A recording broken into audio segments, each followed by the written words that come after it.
Hey, Animal Science crew.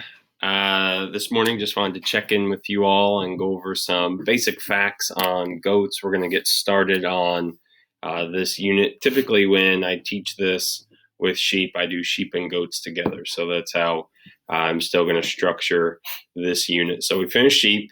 You guys went through 8 common goat breeds, and based on the Kahoot, seems like we've done pretty well with understanding those. Some of you all, you might want to go back and check your goat chart, the breeds classification chart that we started this unit with. There's several errors, and you can access that Kahoot and then go back and use those stats to double check your pictures and make sure those are correct. Um, I didn't expect this to be a long-term setup, but it's looking more and more each day that that's how this is going to be until we're in the clear, and we may come back together the end of April or early May. So I don't know that this is going to be the end-all, be-all, and I don't want to structure it that way. That being said, I know a lot of your teachers are doing a daily grade.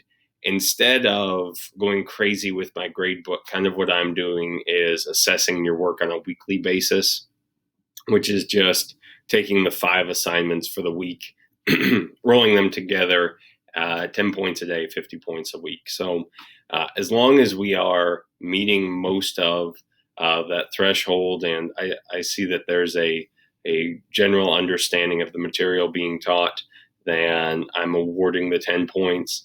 If that there are some major errors or that you've just become kind of lazy on me, then I'm taking off some points or I'm making suggestions in the edits of those docs. So be sure you're looking back at those. Anyway, let's talk about goat parts. Goats and sheep are very, very similar. We have some major things to point out. Most goat species are horned. Um, when I guess we should back up. When we talk about the difference in sheep and goats, sheep, the main thing, if the scientifically, sheep and goats have a different number of chromosomes. Now, in a petri dish, scientists have been able to force them to mate, just like lions and tigers. They can force that and they can get offspring, but the cost is a lot of offspring being born with defects. So naturally, goats and sheep, they can be housed together, but they will not reproduce. You might see some mounting. It's more out of playing. It's not out of actual copulation. So that's always a big question. Physically, though, sheep will have wool fiber on their body. And typically, this fiber, as we discussed, has a curl to it called crimp. It has the lanolin oil, whereas goats have hair. And there are goats that we utilize for their hair fiber. It's a very soft hair. We'll talk about them in a few minutes today.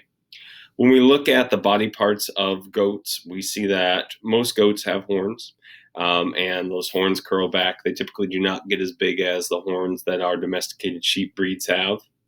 Um, when we talk about goats, they have a tail, and that tail has a very strong ligament structure, so it lifts up off of the body, so we don't have to worry about feces accumulating. Goats will shed naturally, so they'll lose their hair. So even if they did have a loose stool, or they were laying in manure, most of the time it's not going to stick to their hair. Sheep do not shed. They will just continue to grow this fleece and grow this fleece. Males, as they develop, they'll get a beard under their chin based on the amount of testosterone that's being produced. So we'll take a look at that in a moment. And then sometimes females will have these folds of skin called wattles. So if we look at some pictures and review our nomenclature, baby goats are called kids. These are newborns, typically up until about their sexual maturity, which is 6 to 8 months. Young males are referred to as bucks. Some people continue to use the term bucks for all male goats, and that's completely acceptable. Some people refer to mature males as billies, and we can see the significant difference. This is about 9-month-old buck. The breed is Boer. Yeah, you got it, South African. This Billy here is about 3 years old. So in that time, he's developed the beard. He's gotten much more growthy, much more muscular, much wider stanced than his younger counterpart. Young female goats are called does. And then as they age, their body changes significantly. And some people call them nannies. Some people call all female goats does. Again, it's just a preferential thing. But if you hear the term nanny, know that we're talking about a mature goat. All right, some goat industry facts, things that you need to know. We have 3 major uses for goats.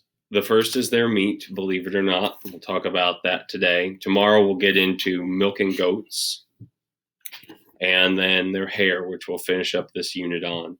Like with cattle, like with pigs, like with sheep, goats are also shown. And we have breeders who raise goats for their lineage, for their heritage, and to get as close to that breed scorecard as possible.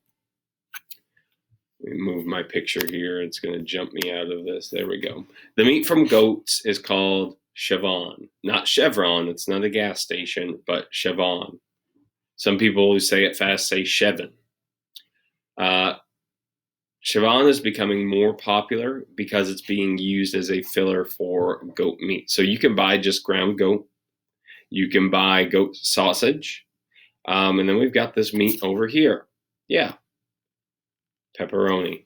Chevron is a low in fat, low cholesterol meat compared to other red meats, and that's true of lamb as well. But if we graph all of the meats, it is the lowest over here. I mentioned a second ago that goat meat is used in pepperoni, and it has been for a number of years. It is a very undetectable filler protein. So when we combine it with pork, which is the primary basis for most proteins, we can use goat or we can use beef. And consumers actually like the flavor and the consistency of that pepperoni better, more so than just pork. So as a binder and as a filler protein, we are seeing pepperoni manufactured using pork, beef, and Chevon or goat meat. And it has been done so for a while. This is a lamb carcass being hung up. You can see as a gauge to the person standing there, lambs are typically pretty big, 140 pounds when they're processed. Goats are not. Their finished weight when they're processed is about 70 to 90 pounds, and that would be a big goat. So that's definitely something to keep in mind comparatively. You're not going to get as many pounds of meat if you're thinking about going into the goat breeding business. Goats also tend to grow a little bit slower compared to lambs. So if there's a species you're thinking about getting involved in the raising process, especially from the meat side of things, they're not going to grow as quick. So you're going to be invested in these animals for probably right at about a year. Whereas when we talk about finishing lambs, they can almost be finished off their mothers. I've weaned lambs that are 90 and 100 pounds. We're talking about another 15 to 20 days for them to reach that optimal 125 pound weight before they can go to be butchered. Guys, I'm going to post some questions in a flashback. Just use what you've heard here and what you've seen this morning to answer those questions and share them with me. We'll talk again tomorrow about dairy goats. Thank you all.